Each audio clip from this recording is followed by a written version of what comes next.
of people are being drafted every month. Previously issued fitness certificates are being revoked, borders are being closed to departures, and those who were previously ineligible because of their age are being drafted too. Ukraine is on the verge of general mobilization following Western demands to secure supplied equipment. The Secretary of Ukraine's National Security and Defense Council, Danilov, inadvertently revealed these plans, a confirmation supported by foreign journalists. Ukrainians are fleeing, but not all are successful. The sons of corrupted parliamentarians are avoiding public exposure and military conscription. In Western countries, the children of Ukrainian parliamentarians can continue to sunbathe under palm trees, while their homeland grows colder and a new wave of mobilization begins, with all its consequences. Mass recruitment drives in unexpected places, such as riversides during leisure time, lead to confrontations and evasions of military recruiters, often with violence against those who resist or try to leave the country. For example, one Ukrainian hid in the spare tire compartment, while another one was found in the back of the lorry under plastic pallets. A recent report by BBC journalist James Water in Kiev, new waves of mobilization starting with a propaganda campaign. Despite the information campaigns from the Ukrainian Defense Ministry, the burning question still remains: how many more people they will need this time, and how many more will they recruit, hastily train, arm and send out to lay mines for the expensive NATO equipment they're being ordered to protect. I understand that people are afraid of fighting on the front line, but they are also afraid of the conscription system, which has been accused of corruption, says a British journalist. Let's not forget that behind all this indignation, and rightly so, there are two components of victory: arms and people, and the process of mobilization ensures our victory, explains Deputy Foreign Minister. Western media has already reported that Ukraine needs to mobilize 3 million people to win. This is a rough estimate and represents the full mobilization potential of Ukraine. There is information that Zelensky was taught in Washington 130,000 people per month. That means they will have to conscript the entire male population. Recently, one of the members of Verkhovna Rada, the Ukrainian parliament, proposed a full mobilization, where all men would go to fight.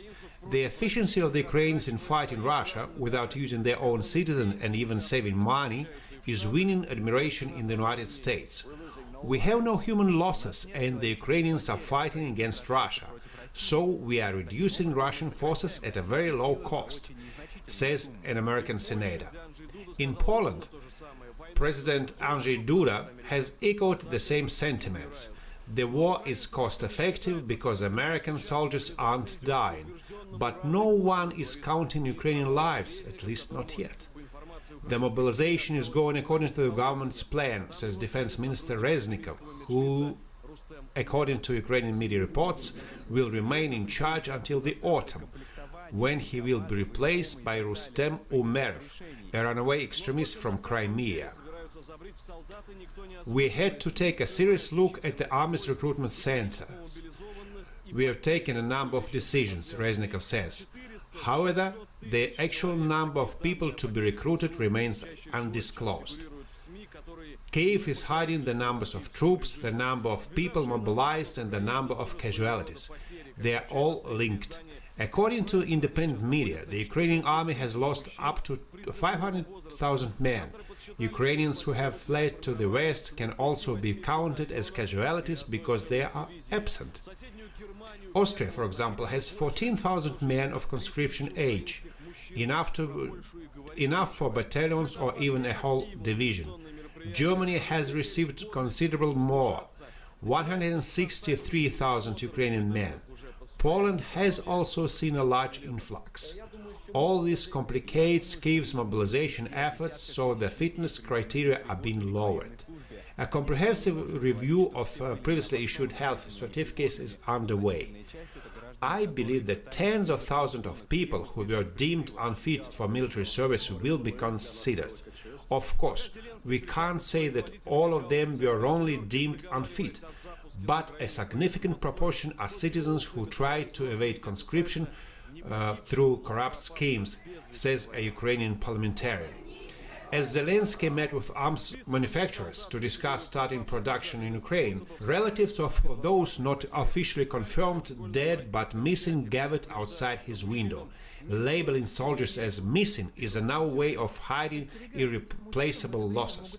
In Kharkov, a school parents' chat rooms warns men not to attend school events at the start of the new school year, lest they be given conscription notices. It's better for mothers or grandmothers to accompany their children to school. It's logical to assume that those motivated to fight and die have long had the opportunity to go to the front and meet their fate. Now the army is conscripting only those who don't want to fight.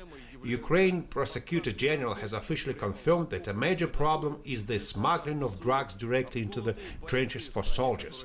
Drugged soldiers in a country heavily dependent on American weapons. Пилов. Вести.